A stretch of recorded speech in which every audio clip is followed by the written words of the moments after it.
Hello, Human Centipede fans. My name is Tom Six. I'm the writer, director, and together with my lovely sister Ilona, the producer of the infamous Human Centipede trilogy. Grazie al Frankenstein di Mary Shelley, il mondo del cinema ha potuto dar vita a decine di scienziati pazzi e creature ancora più folli, attraversando tutti i generi possibili. Dagli uomini che predicono il futuro del dottor Caligari, ai robot del dottor Rothwang, dagli animali uomini del dottor Moreau, agli strani incroci con insetti del dottor Delambre, dall'uomo perfetto di Frankenfarter ai non morti assetati di sangue del dottor West. Ma solo uno ha avuto l'idea tanto originale, quanto aberrante, quanto stradivertente di attaccare le persone tramite bocca e culo per vedere se sarebbero sopravvissute come un gigante 100 piedi umano. Il meraviglioso dottor Eiter. Dobbiamo alla perversa fantasia di quest'uomo, Tom Six, e alla collaborazione sempre entusiasta della sorella e produttrice Ilona Six, il merito di aver dato vita ad una delle trilogie horror più folli che mente umana abbia mai concepito. Nell'ormai lontano 2010 nasce il primo dei Human Centipede, un film che attraverso questo pretesto mette in scena un film dalla struttura horror che si rifà al classico, proprio quella che anche The Rocky Horror Picture Show aveva preso perché era un musical totalmente atipico. Quella in cui un'auto si ferma in un luogo sperduto e a soccorrere i turisti ignari non sarà il gotico Vincent Price, ma il grottesco Dr. Heiter. Well, my first idea for the Human Centipede was I was watching television and there was a really dirty bastard child molester on, and I said he got a very low punishment, and I said they should stitch his mouth to the anus of a fat truck driver. That would be a proper punishment. And I was with some guys and they were very shocked, and that idea kept coming in my head. I thought that must be the ultimate horror. And it's a great idea for a horror film. But you can have an idea, but to develop that into a movie, that's kind of a struggle if it's such a crazy idea. And you have to get a lot of people with you to create it. So during the whole period, people thought I was crazy, and that's exactly what I am. And so when I got the final idea, I put my girlfriend then on their hands and knees, and I took a picture and I photoshopped it, and I put her multiples behind each other. And that's how I looked at it, and I thought that looks like a centipede with a lot of legs. And then I thought I have to call it the Human Centipede. And that's how it all began. Il film nell'underground riscuote un successo fenomenale, a tal punto che anche Trey Parker e Matt Stone, i geni creatori di South Park, se ne accorgono dando al film la giusta visibilità che si meritava. When I was writing the first Human Centipede, I already felt that I got something really amazing and really spectacular. It's an extraordinary idea, and I told some people around me, and they were shocked. And I knew this is gonna shock the whole world. So, and when we were filming it, the atmosphere on the set was magnetic. People felt it. We're creating some kind of classic. But you never know if it really is gonna explode. And that it did. It became like a virus. It spread all over the world. And it freaked out a lot of people, and people kept talking about the concept. And then, of course, South Park came with an edition, the Human Centipede, and from that moment on it exploded even further into mainstream. And a lot of shows in America, Conan O'Brien, or you name it, referenced it. It was in a lot of television series, and up till now it's still spoken about in relation to Donald Trump or whatever. It goes on and goes on, and I can't imagine it ever stopping. Ma siamo in un mondo bigotto e i prodotti iperviolenti rimangono comunque relegati al massimo all'home video, oltre che alla fama del magico mondo dell'internet, ed è per questo che noi di Shiva siamo qui oggi, per supportare ancora una volta il cinema estremo e supportare la Six Entertainment Company, che attraverso la Noku ci ha contattato per promuovere la meravigliosa steelbook realizzata proprio dal regista del film, che vuole raccogliere fondi per realizzare altre opere marce e disgustose di qualità. And this is what it's all about. This is a steelbook of the movie Centipede, meaning a Blu-ray of all the 3 films with a lot of extras. And why is it called the movie Centipede? Because it's the only box in the world where the films are actually attached. This is how I imagined it when I started writing the first one. So it's 1 4.5-hour movie, and it's the only box in the world that has this. It's the Tom 6 edition. This is the gold, ladies and gentlemen. I'm a guy that wants to have control. So with the Centipede, everything comes directly from my mind, and it's so warped.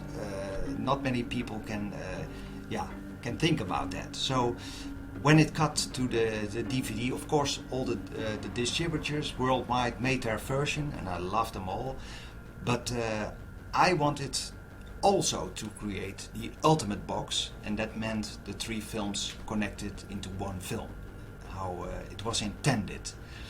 And I also wanted to do my own design of the box, because I also came up with the logo of the Human Centipede films, and I came up with the idea to connect the 3 parts into 1 big logo. And I wanted to have a shit background. Not any DVD does that, and I think it's very, very original. And I wanted to have a Blu-ray because of the quality. I want the highest quality and sound possible. And I wanted the steelbook because I like steelbooks myself. They're like a really big collector's item. And nowadays I see DVDs as more as a collector's item. Now you can rent films online and stuff, but I like the fact, and I think a lot of fans as well, to have a special thing in your collection that you can really physically hold and look at, and that's what's so sad about all the things online. You don't really have it, you don't really own it, and I think the real fans want to have something they can hold and they can look at and they can enjoy the beauty of it. So that's why I made it myself. Perché sì, ovviamente Tom Six non si è fermato solo al primo film. Nel 2011 gira il secondo capitolo e nel 2015 il terzo. Ognuno completamente diverso dall'altro, se non per il tema principale, l'attaccare più persone tra bocca e bucio de culo. When I was writing the first Human Centipede, I already had the idea of filming 3 parts. Because a Human Centipede, the basic one, connects 3 people. And I thought it must be a great idea if I have 3 films that can be connected. But you never know, of course, if the first one is going to be a success. So that was still a little bit dreaming. But when the first one became such a success, I knew I have to make part 2 and 3 now. And what I wanted to do, I wanted to reinvent myself, and I wanted each movie to be completely different than the previous one. So that's why I created a black and white version of the second, and part 3 is way over the top. It's a satire. So that was a must for me. I don't want to copy myself 3 times, what a lot of those movies do, and it's boring.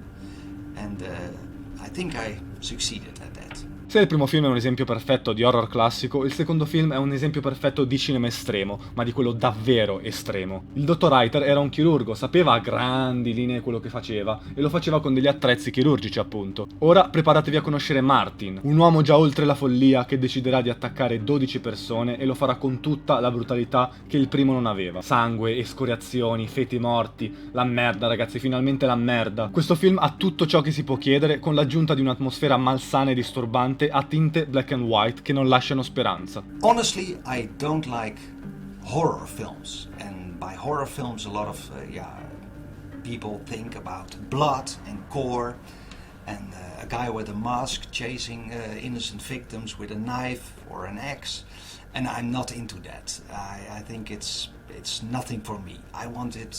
For me, horror is something completely different. It's really human suffering to the bone, And that doesn't have to be with blood or anything.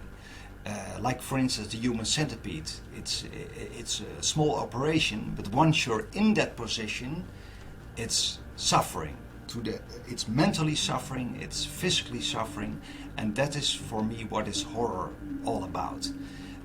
Like I'm now making the Onania Club, and that's suffering on a whole different level. It's a mind fuck, and that is what is horror, real horror to me. E non è tutto, perché il regista riesce anche a giocare con il mezzo cinema e con la sua stessa opera, oltre che con il significato ultimo del film, sia semantico che a livello di linguaggio cinematografico. Difatti scopriamo fin dall'inizio che Martin vuole creare il Centopiedi perché lo ha visto nel primo film. Esatto, proprio così, il primo film era soltanto un film. Questo secondo capitolo è un vero capolavoro del cinema underground, di cui come sapete abbiamo già parlato in una vecchia recensione. Ma soffermiamoci un attimo sulla versione a colori che troviamo in esclusiva nella Steelbook. Come saprete il secondo capitolo è il mio preferito, per me è un vero capolavoro dell'underground. E mi sono sempre chiesto come sarebbe stato a colori, soprattutto perché avevo scoperto quasi subito che era stata una scelta di post-produzione. Beh, guardarlo a colori è un nuovo shock, la fotografia è ottima e rimane la più bella della trilogia. Il bianco chirurgico diventa bianco marcissimo, con questi rossi sparati, sempre in evidenza, che esaltano il sangue come non mai. A tratti molto pop, ma sempre davvero ottima. È proprio come avere un'altra visione delle cose, più da fuori che da dentro. Il bianco e nero sporchissimo invece ti faceva sentire dentro la testa del serial killer,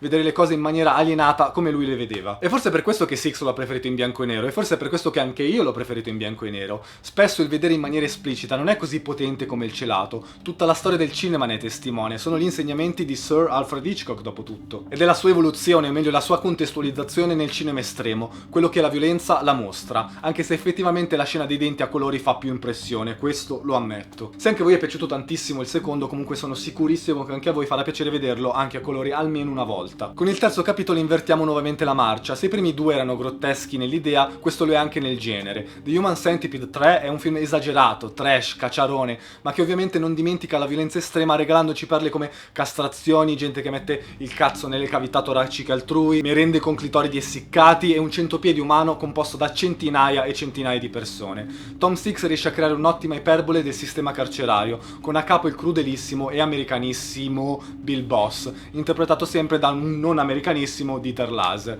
e dal suo aiutante Dwight Butler, interpretato da Lawrence Harvey. Esatto, Six ha riunito i due personaggi del film precedente collegandoli con l'ennesima scatola cinematografica cinese. Difatti i nostri eroi decidono per la punizione del centopiedi proprio dopo aver visto i primi due film, andando a creare l'ennesimo livello metacinematografico. Il film delude un po' i fan, come avevamo già detto nella recensione, ma per me è la degnissima conclusione della trilogia. Inaspettato, folle, The Human Centipede 3 doveva per forza essere così, mancava solo questo sottogenere dell'orrore. E così ora il regista può dedicarsi ad altri progetti. I now finished the Human Centipede movies, and I will never ever make another Human Centipede movie. I might do, after like 4 or 5 films, a Human Caterpillar movie, but I don't tell you anything about that yet. A hint, you saw a Human Caterpillar in part 3. Now I am filming, and almost done, with the Onania Club. And the Onania Club is a psychological, very vile film. It's set in LA, and it's a completely different film than the Human Centipedes, because I want to reinvent myself and I don't want to copy myself, and it's insane. It has nothing to do with gore or blood, but it's extremely vile, and I'm 100% sure the whole world will be talking about it, how sadistic and vile it is. Ma dunque, in cosa si differenzia l'esperienza di The Movie Centipede da quella del vederli separatamente, magari a distanza di mesi o di anni? Beh, innanzitutto attraverserete decine e decine di emozioni diverse, dallo shock più puro alle lacrime e dalle risate, il tutto senza mai dimenticare l'anima del cinema estremo. Concettualmente poi diventa un'esperienza leggermente diversa, perché l'opera non distanzia le sue scatole cinesi nel tempo e nello spazio, ma le racchiude tutte in un qui e in un adesso che si astrae in continuazione, esattamente come l'esperienza dello spettatore. E poi diciamocelo, dove trovereste un altro film che affronta così tanti generi cinematografici tutti insieme e tutti in maniera così superba. E poi se avete degli amici che non hanno ancora visto nessuno dei 3 film, io fossi in voi li obbligherei ad una cura Ludovico che Alexander Delarge levate proprio. Concludendo, se volete fare un'esperienza davvero estrema, se volete vedere il secondo capitolo a colori, se semplicemente siete dei collezionisti e cercate un'edizione del film che gli renda giustizia, se volete un'edizione curata in prima persona dal regista, che ormai è una cosa rarissima, ma soprattutto se volete supportare il cinema underground in prima persona, andate a comprare subito la steelbook di The Human Centipede. Il link, come sempre, è in descrizione. Io vi saluto, bella regà, che il cinema sia con voi. A lot of making-ofs, a little documentary about me is very cool, and it's, I think, the coolest box in the world.